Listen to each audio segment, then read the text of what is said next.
Hello everyone, I'm Kim Bischoff, the Executive Director for the NF Network, and we would like to welcome you to our webinar series. We will be discussing optic pathway gliomas in children with NF1. These webinars have proven to be an excellent way for the network to reach individuals across the country. Tonight we have 54 registered participants. This evening we're very fortunate to have Dr. Robert Listernick from Northwestern University Feinberg School of Medicine. Dr. Listernick is the director of a multidisciplinary neurofibromatosis clinic at Children's Memorial Hospital in Chicago. He's very familiar with all the issues that NF can present, and tonight he'll be discussing optic pathway gliomas in children with NF1. Some of you already know that I have a particularly strong interest in optic gliomas. My daughter was diagnosed with an optic glioma at Dr. Listernick's clinic 25 years ago. She was one of the first patients to receive chemo for optic gliomas in our area, and I'm delighted to report that at 28 years old, she's doing very well. I'm looking forward to hearing Dr. Listernick's talk tonight about the current treatments for optic gliomas. And before we get started, I just want to give you a few instructions for the webinar. After Dr. Listernick's talk, we'll have some time for questions and answers, and questions can be asked in two different ways. One way is to write a question to be read aloud. To do that, click on the question box located in the lower portion of your webinar control panel. You can type it and then I'll read it. To verbally ask a question, you need to have dialed into the conference call number provided. If you did, then you can click on the green hand icon and I'll know you have a question. I will be able to activate your phone, you'll hear your name called, and you'll be able to speak to Dr. Listernick. To remove the webinar control panel from your view of the screen, you click on the orange rectangular button with the arrow at the top left portion of the control panel. This may be necessary to have complete view of the PowerPoint presentation. And now I would like to introduce to you Dr. Robert Listernick. Welcome, Dr. Listernick. Thank you, Ms. Bischoff. I want to thank you and the NF Network for inviting me to speak tonight on what I believe is an extremely important topic. As the discussants will see, that we've come a long way from the years when your daughter was diagnosed. So what I'd like to do is, if I can move this slide forward, it doesn't seem to be advancing. Let's try one more time. There we go. What I'd like to do is give you a preview of what we're going to talk about in the next 30 to 40 minutes. First, what are optic pathway gliomas? How do we diagnose optic pathway gliomas? What do we look for? Symptoms are things that patients complain about, and signs are things as physicians we see. I'll talk about vision screening in children with NF1 and what we do at various different ages with different children. And next, I'll talk about the role of MRI screening, because this is a very common question when people come to the clinic for the first time. Many of them believe that an MRI is one of the earliest tests that we're going to do. Next, we'll talk about what we do when we discover optic pathway gliomas, and then move into treatment. And it's not an easy decision to decide when a patient should require therapy or what therapies to use. And then finally, we'll talk about what happens to children with optic pathway gliomas when you go back and look at them over 5 and 10 years, and look towards the future about what we can have to offer our patients in the very near future. So as a way of orientation, let me just go through the optic pathway. So here is the eyeball sitting in the orbit, or the socket that the eye sits in, and behind the eyeball is the optic nerve. And what you can see is the optic nerve primarily is in the socket outside of the brain, but then it goes through a little hole and enters into the brain, and this happens on each side. The two nerves come together in a very important area called the optic chiasm, and the nerve fibers from each of the nerves intermingle at the optic chiasm. So tumors or conditions that affect the chiasm have the possibility of affecting vision in either eye, whereas tumors involving the optic nerve here only will affect vision in this eye. Then the nerve fibers go back into what is called the optic tracts, and finally into the posterior or rear portion of the brain called the optic radiation. So now I have some examples of MRI scans to show you what you'll be looking at in the clinics if your children have such tumors. So this is a normal MRI scan, and what you can see are nice, thin optic nerves on either side coming from the eyeball, and then going back into the brain. Here's an example of a child who has bilateral optic pathway gliomas on this left side of the screen, obviously much thicker and lumpier than on the right side of the screen, but still this is a very abnormal nerve. Next, here's an example of a tumor that is pushing the eyeball out, and I'll define that later on, but that's called proptosis. And the tumor goes into the optic chiasm, and in fact involves the back part of the optic nerve on the right side as well. And so this chiasm is involved. Here is an example of the optic tracts involved. This is in the posterior or rear further part of the brain, and you can see that, well, we don't have the optic nerves on the same cut, but you get the sense that with the contrast that we give, the dye that we give, how these areas are lighting up. So optic pathway tumors are benign, or you'll hear your physicians use the term low-grade pilocytic astrocytomas. They're the same as other benign tumors that arise in the brain of individuals with NF1 and other parts of the brain, but for some reason they have a propensity to involve the visual pathway in children with NF1, and it's not entirely clear why that occurs. I'm certainly not going to go into the basic science, but many of you, I'm sure, know Dr. David Gutman or have heard him speak, and he's shown that the reason that these tumors seem to develop in the optic pathway is that the glial cells, which are part of the brain's immune system in that part of the optic pathway, has some control over the development of these tumors. And he is using NF1 genetically engineered mice to evaluate these tumors for new treatments. Now, something people always ask when their children are diagnosed is this cancer? Well, in fact, they are all low-grade cancers, but they have a very, very low propensity for becoming malignant. What that means is they do not spread to other parts of the body, so that is not something that you are going to have to worry about if your child is diagnosed with an optic pathway glioma. So if all children with NF1 undergo MRI scans at the time of diagnosis, remember I'm saying if they do, we'll discover optic pathway tumors in about 15% of them. That's been a pretty consistent number over the years. However, what we found is really only half of those tumors will ever cause any symptoms or signs in the patient. So really only about 7% of children with NF1 will have optic pathway tumors that cause symptoms. These are tumors of very young children. The average age of presentation is about 4 years, but the greatest risk period is somewhere under 6, 7, or 8 years of age.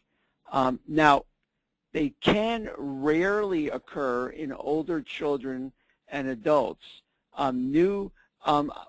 There are certainly been cases of new optic pathway tumors developing in older children who have had normal MRI scans previously, and it is certainly true that there have been cases of optic pathway tumors that have been known but have not done anything for a long period of time becoming active again. But this is very rare and is not the expected course. So how do they present? Well, the main reason that we discover optic pathway tumors is on an eye exam, and we can see several, either the children have decreased visual acuity, or we see signs when we look in the back of the eye at the optic nerve where it enters the eye. Now, you have to remember, children don't complain of vision loss. So it's quite common for children to have significant vision loss without ever complaining, which is why it's so important, as I'll discuss in a little bit, for young children with NF1 to have yearly eye exams. A more obvious way that a minority of children with optic pathway tumors present is with proptosis, a bulging out of the eyeball. You can imagine on that MRI scan that I showed previously how the tumor is growing so rapidly and it pushes the eyeball forward. Now, about 30% to 40% of these tumors will present with precocious puberty. What this means is the early onset of puberty. Rather than girls going into puberty at 10 and 11 years of age and boys a little later, they will go in at a much earlier age. And surprisingly, the first sign of precocious puberty is not the development of breasts in girls or the development of pubic hair in boys, but it's actually accelerated growth, a growth spurt. So, and this occurs exclusively in children who have optic pathway tumors that involve the optic chiasm, as I showed you earlier. The reason for that is the optic chiasm sits right next to the hypothalamus and the pituitary gland, the area of the brain that controls growth hormone and your pubertal hormones. So here's an example that I'm sure many of you have seen in your pediatrician's office of a growth chart. And what this growth chart shows is that something that is quite abnormal, where the child's was somewhere average at 2 and 3 years of age and starts crossing the percentiles going up. This is extremely abnormal and should never happen to a child after the age of 3 and before the onset of puberty. So it's not uncommon in our clinic to see a healthy child with a normal eye exam start growing, crossing percentiles, and that may be the earliest clue to the development of an optic pathway tumor. Now, precocious puberty comes with its own set of problems. Certainly, it's not psychologically healthy for a child to be the size of an 11-year-old when they're only 5 or 6 years old. And then ultimately, even though they're very tall in childhood, they actually will become shorter than they would have been as an adult if they had not had precocious puberty. So it's very important to diagnose, not only to detect the optic pathway tumor, but also because we have treatment, we have a blocking hormone that can slow down the progress of puberty. Now, about the other 70% of children who don't present with precocious puberty have an abnormal eye exam. And as I said earlier, this could be, this is primarily decreased vision when examined by an ophthalmologist. As I said earlier, kids don't complain of vision loss unless it's suddenly very, very abrupt. The pupil, the black hole, may not function normally, and that's something a good ophthalmologist can see. We also look for problems with color vision. If you've ever been to the pediatric ophthalmologist, they have the, plates with colored dots that can pick up abnormalities in color vision, which could be the very earliest sign of a problem with the optic nerve. Ophthalmologists can look in the back of the eye and look at the optic disc, which is the area where the optic nerve enters the back of the eye, and it can look swollen or it can look pale as a sign of a tumor present. And of course, as I mentioned, rapidly progressive proptosis or bulging out of the eyeball is an uncommon but well-described sign of an optic pathway tumor.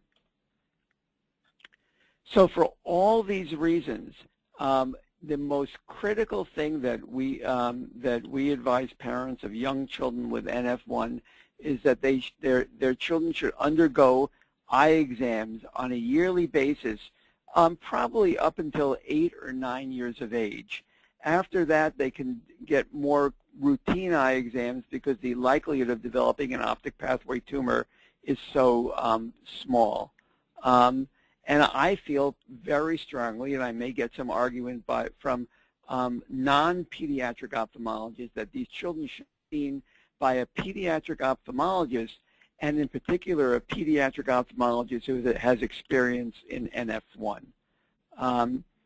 Children, as I said, 8 years and older, probably should just get routine eye exams every 2 years until 18 years, although we don't have the data to say that that's necessary, and there may be a point in time in the future where we'll back off that recommendation. And then adults, they really don't need, with NF1, don't need routine eye exam. And the eye exam should be a complete one, looking for the things that I described earlier. Problems with visual acuity, color vision, looking at the pupils, looking at the eyelids, looking to make sure the eyes move normally, and then every year they should be getting drops put in the eye so that the eyes are dilated so you can look back in the eye. If the child's taken to an optometrist and they don't dilate the eye with drops, then the exam has not been adequate. I just wanted to show you some examples of the types of vision screening that you'll see, and they really are age dependent.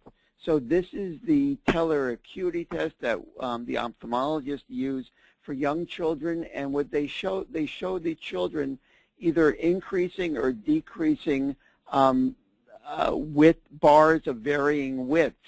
And depending upon what the child focuses on, that there is very good correlation with the normal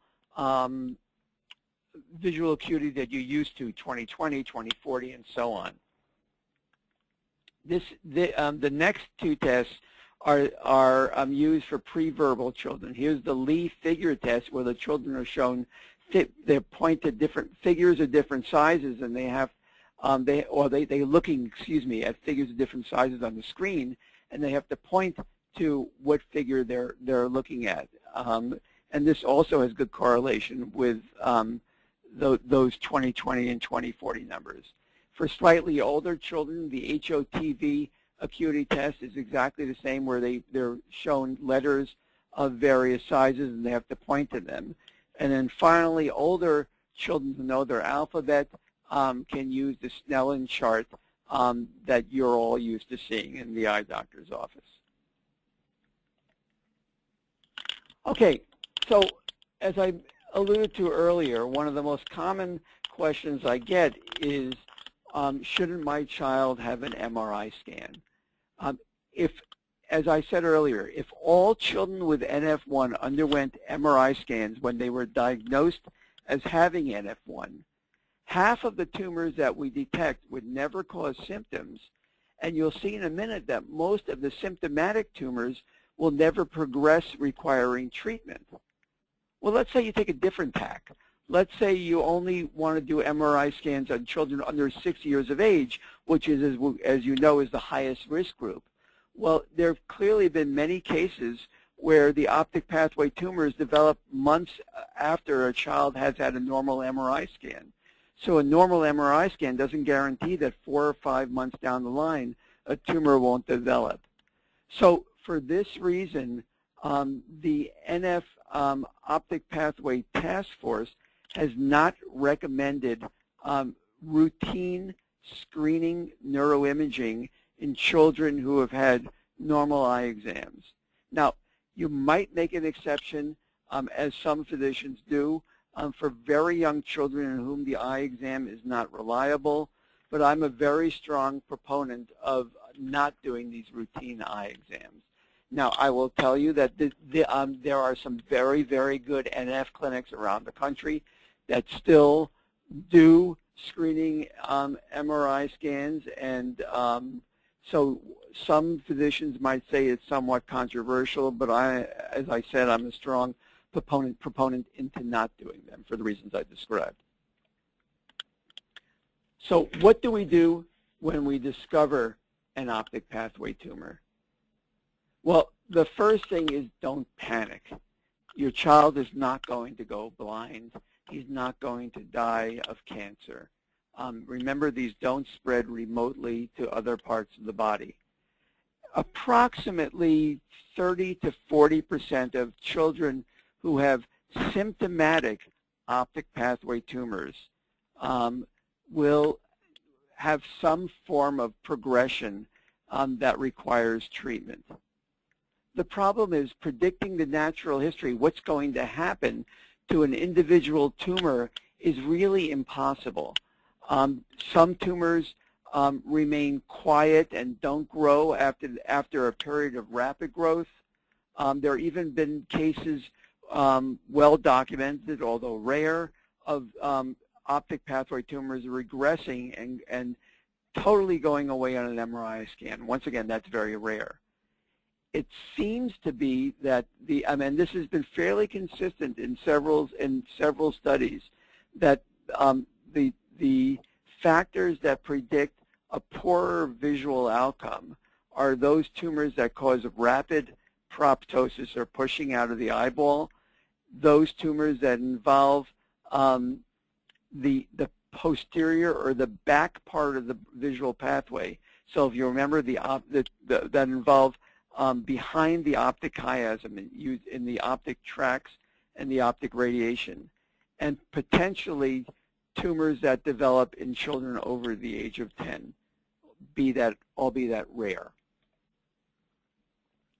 As an aside, let me just say, in case any of you know children who don't have NF1, who have an optic pathway tumor, that optic pathway tumors in those individuals are very different than optic pathway tumors in NF1, and we don't really understand why, but we know that those tumors grow inexorably. They continue to grow, and they almost always require treatment. They have much more visual loss associated with them.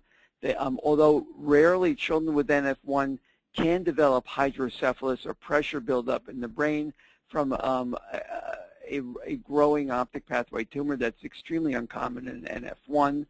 And those tumors also involve the optic chiasm and the back part of the brain more commonly. Totally different from NF1 optic pathway tumors.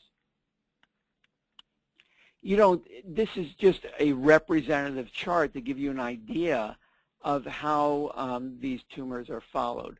Once we diagnose somebody, at least this is the way our clinic does it, we will do eye exams every 3 months for the first year. And if there's been no change, we will space out the eye exams to every 6 months and every 12 years. And we will do an MRI scan following diagnosis at 3 months, and then if that has not changed, another 6 months later, and then 6 months later after that. But these protocols do change from institution to institution. But the idea is you want to follow both the MRI scan and the eye exam. So who requires treatment? Now, you might think this is an easy question, but this is actually fraught with problems and with arguments amongst physicians. As I said earlier, the majority of patients won't require treatment, so don't panic if your child is diagnosed. But what we've learned is that there is not much uniformity in what constitutes progressive disease that would warrant treatment.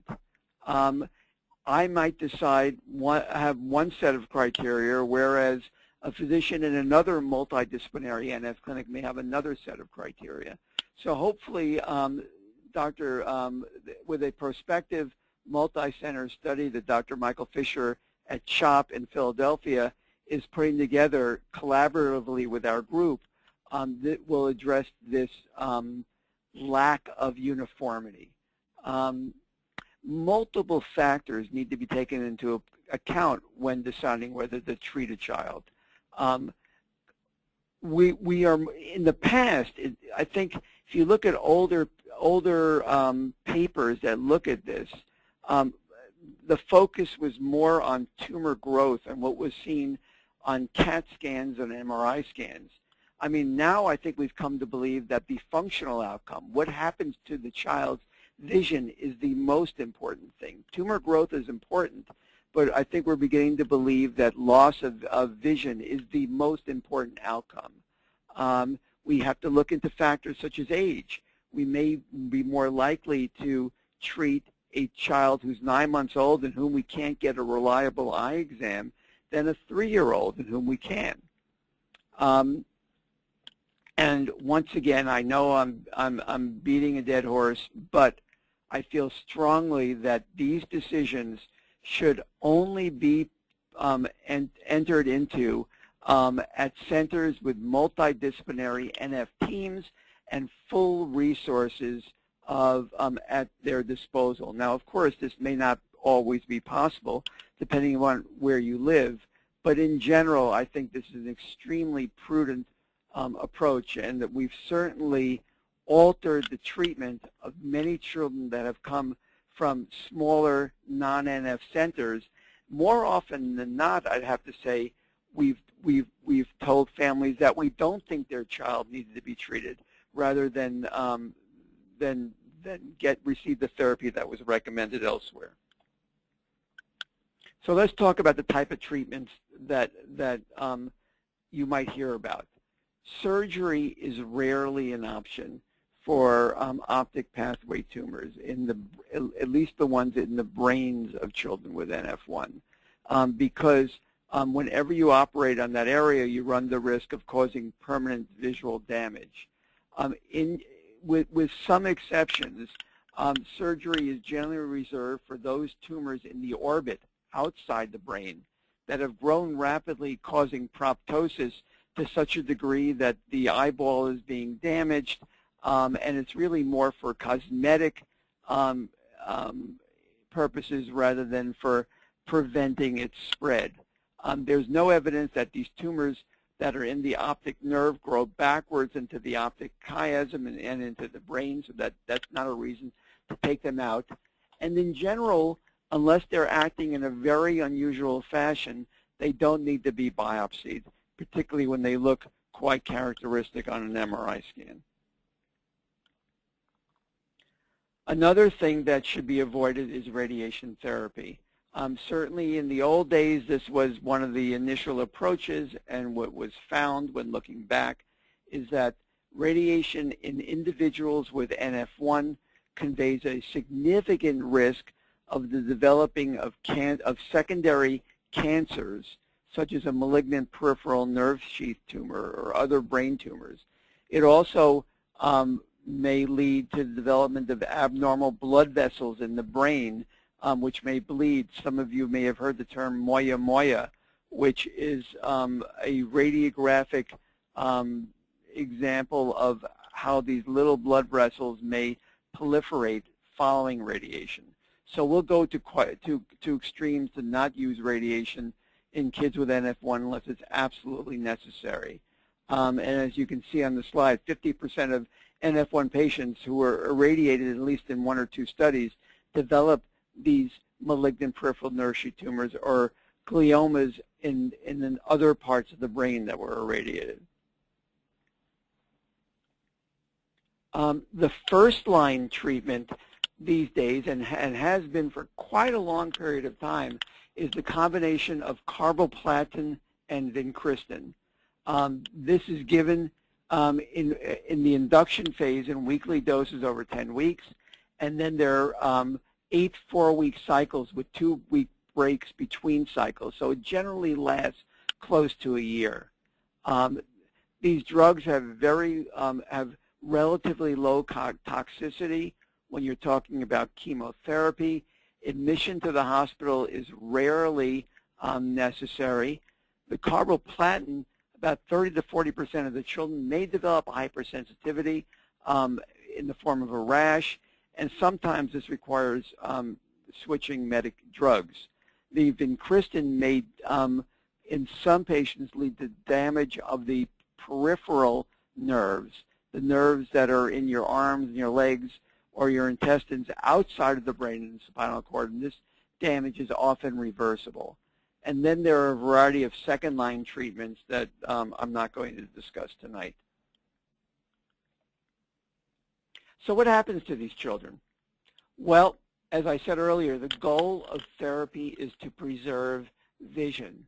That's what we want. And we really have very little data about preservation of vision in children with NF1. Probably the best paper to date was part of the collaborative study that Mike Fisher put together out of CHOP that looked at the visual outcome of something like 120 children with optic pathway tumors who were treated. And what we found is a third of the patients had actually improved visual acuity, and another 40% of the patients had stable visual acuity. But what this also means is, for those who can do the math, 28% of the patients had worsening of visual acuity despite being treatment. It was also quite interesting to see that there was a very poor correlation between MRI scans and the vision outcomes. In other words, in some children the vision got better, but the tumor didn't shrink or actually grew, or in some cases the tumor shrunk, but the vision got worse. So we really need to look at both the vision and the tumor outcome to understand who we should treat and when we should treat them. And once again, corroborating other studies, tumors that involve the back of the visual pathway, the optic tracts or the optic radiation, seem to have a worse prognosis. So finally, what does the future hold?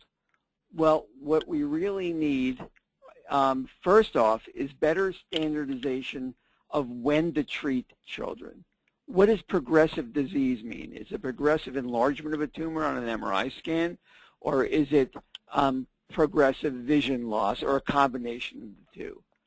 We need methods for detecting early damage to the visual pathway before irreversible vision loss. I mean, one of the things I hate is when children come in for the first time for their diagnosis of NF1 and they have 2100 vision in each eye because they were diagnosed with NF1 late and didn't complain of vision loss. We need better ways of detecting vision loss, and we need better treatment strategies because we still have that 30-some-odd% of children who are losing vision despite state-of-the-art therapy.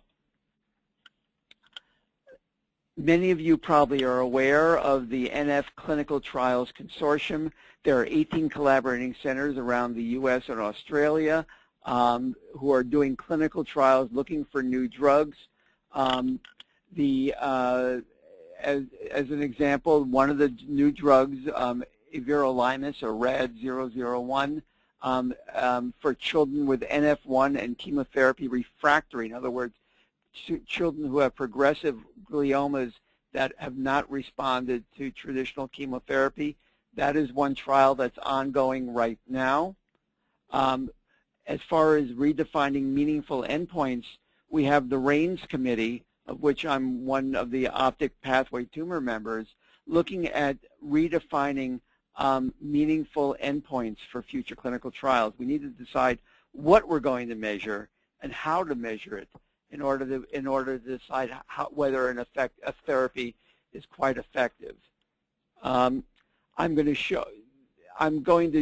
talk for just the last two slides, talked about optical coherence tomography, or OCT. This is a technique that provides instant images of the retinal layers, and I'm going to show you a picture of what it looks like in a minute. The idea is that when you get damage to the optic nerve, it can lead to thinning of the fibers in the retina that help you see.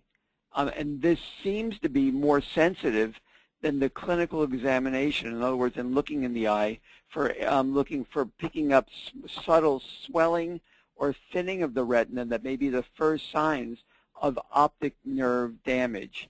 It's like an ultrasound, but it uses a beam of light rather than a beam of sound. And some of you may have come across Dr. Rob Avery at Children's National Medical Center, who's paving the way with Dr. Grant Liu at CHOP for looking at these children and the utility of this. Here's what it looks like. See, here's the machine that many centers have, but the children have to be somewhat older because they have to sit up and be cooperative. And here's a handheld one that's useful in infants. The problem for the moment is the infants have to be sedated, so it's not as easily used as this one on the left of your screen. And here's the type of picture it shows you. This is, and just to show, here's a graphic representation of the different layers of the optic nerve. Here's what it looks like under a microscope, and here's what the OCT looks like. This is a pretty cool picture, and we're hoping that it'll give us more useful information, but it's still in its embryonic phase, at least in its use in NF1. So I'll leave you with a quote. The best thing about the future is it comes one day at a time, and we've certainly come a long way since Ms. Bischoff's daughter was diagnosed, and hopefully this progress will be exponential over the next few years. Thank you. Well, thank you very much. I actually would like to ask one question here myself, and then I'll go ahead and give everybody an opportunity to ask a couple of questions, get them typed in. You're talking about that OCT. Is that Yes. something that's available at many hospitals now, that type of technology?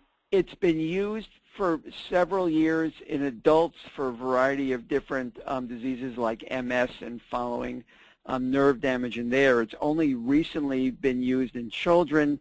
It's an expensive piece of equipment, so I would say that many hospitals don't have it right now. And the other problem is, since these tumors are the most problematic ones are in the very young children, they need to be sedated to have the OCT. So I know Dr. Avery is doing it when they're getting MRI scans and they're already sedated.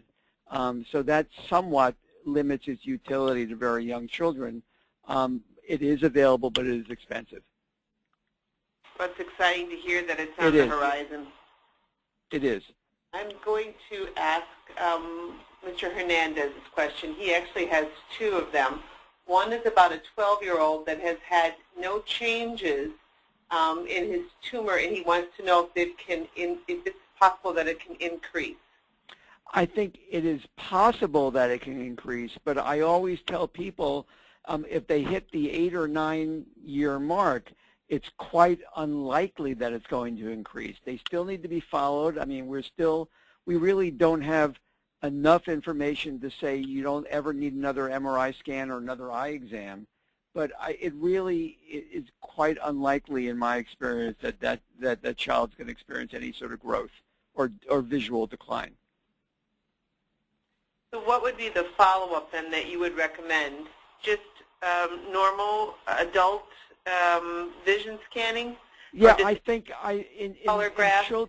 yes, I think in children who have had known optic pathway tumors that have not grown substantially, let's say in the first 10 years of life, I would generally follow them with eye exams and not once again by a good pediatric ophthalmologist who knows about NF1 and not do an MRI scan. Although I will tell you that you could ask that same question to 10 different NF1 specialists and you might get 10 different answers.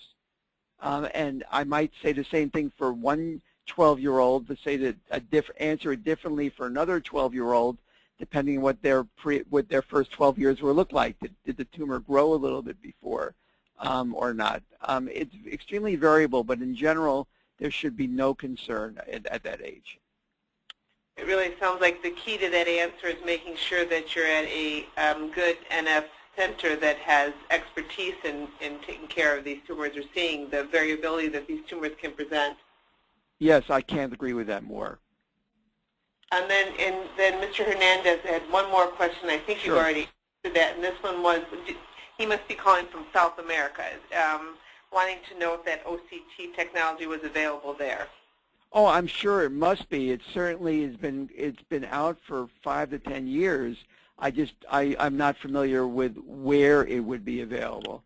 And I don't know that it's necessary. It's in the research phases when it comes to NF1.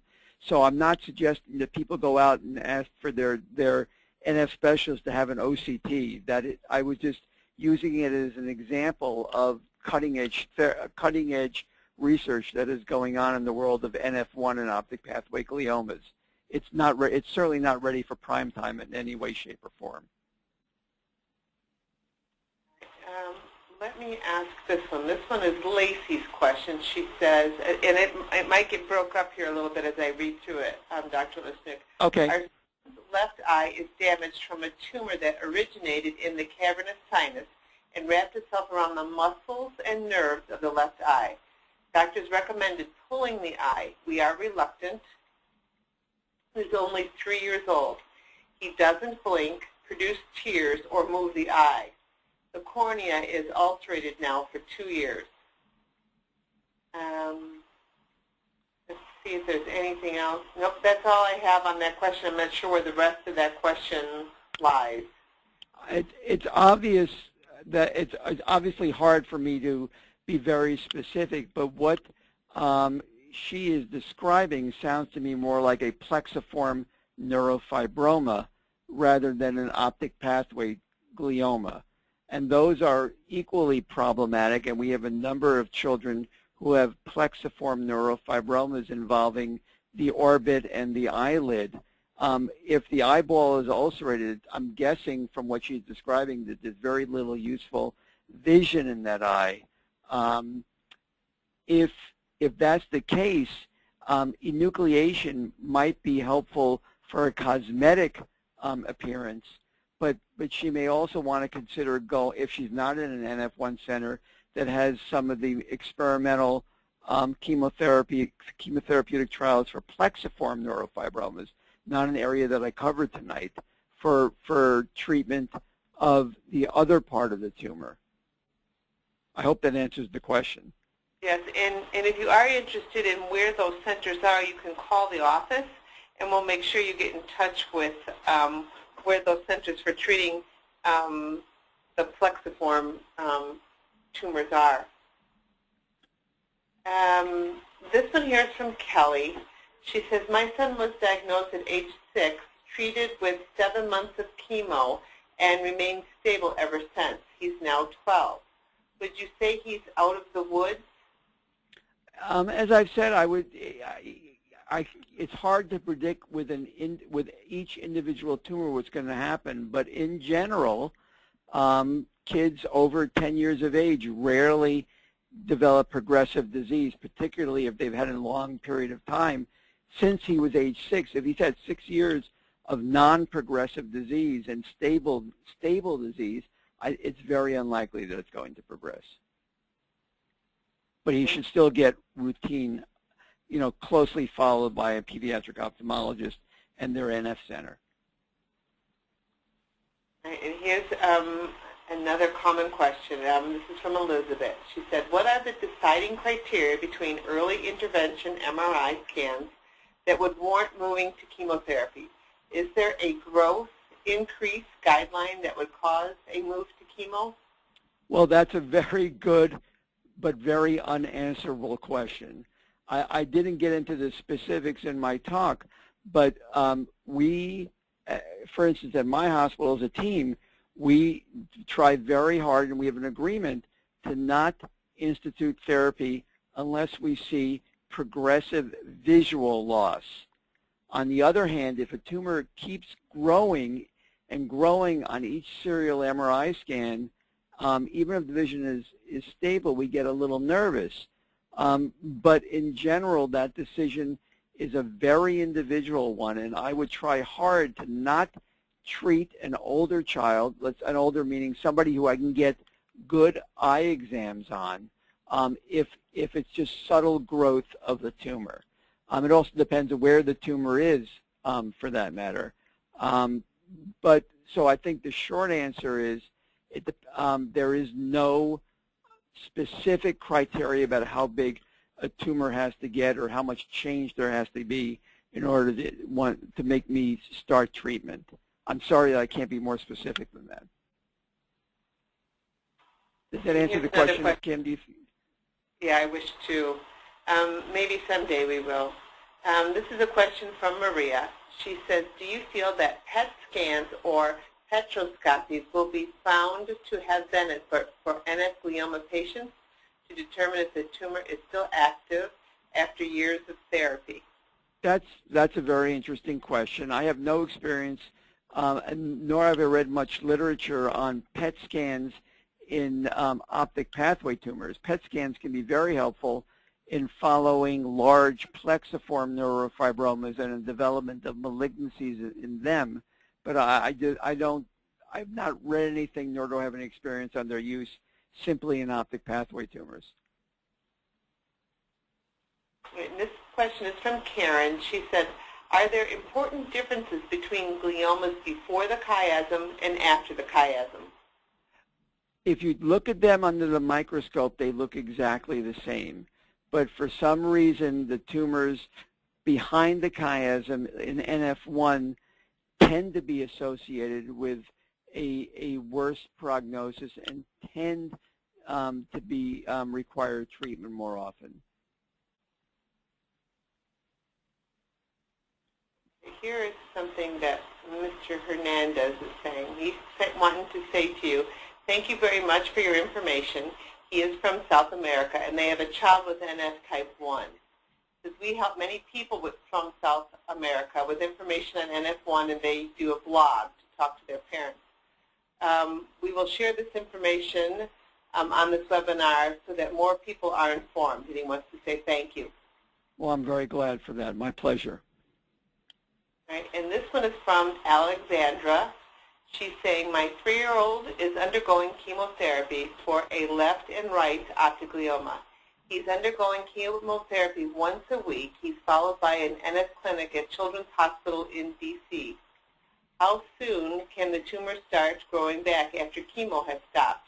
Also, what does it mean when there is significant paleness in the nerve behind the eye?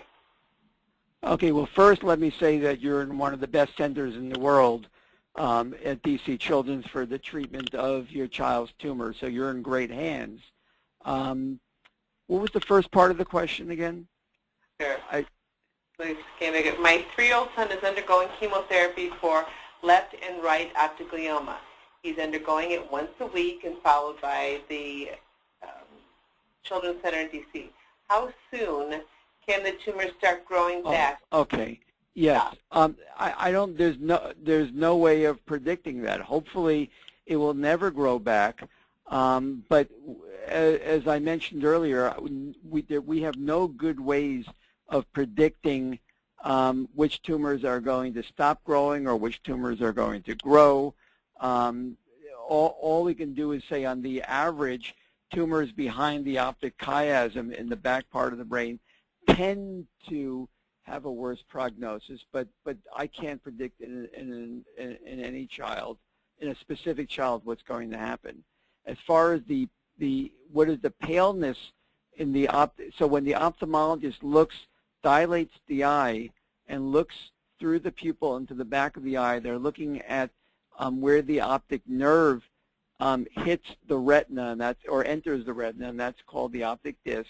And one of the signs that there's a damage or a tumor on the optic nerve is that there is paleness in the optic nerve, and that implies that it's been going on for some time. So that's all it means. Okay, then I have a personal question, and that is about having a child that's gone through this chemotherapy, even though it was the old regimen. Maybe you could address both. But what kind of follow-up do we need to do with our children that have gone through the chemo so that we make sure that we catch any chances of a secondary malignancy? Yeah, that's a wonderful question. As far as I know, there doesn't seem to be an increase in secondary malignancies in children treated with either, as your daughter probably was, just with carboplatin, or with the combination of carboplatin and vincristine. Now, that doesn't mean that there won't be other tumors, because people with NF1 are at risk for developing, a whole host of other tumors in the brain and outside the brain, and just may develop gliomas, low-grade gliomas in other parts of the brain. But I'm not aware that there is any information that suggests that the chemotherapy, that this relatively non-toxic chemotherapy predisposes kids to the development of secondary tumors, and that's a tremendous question. So I don't know that those people, when they get much older, need imaging, for instance, need an MRI scans of their brain. But they should, once again, I'm beating the horn, but that every individual with NF1, particularly those that have had complications as children, need to be followed yearly throughout their entire life because things happen. But I can't predict. I don't think that there's any data to suggest that the chemotherapy for these tumors predisposes children to secondary malignancies. Well, that's certainly good news to hear. I believe so. Yeah. So I don't see any more questions on there. I do see Elizabeth saying thank you very much from California. And Marcy says, I'm from Argentina, and I would like to thank you as well. And us too, Dr. Listernick. Thank you for giving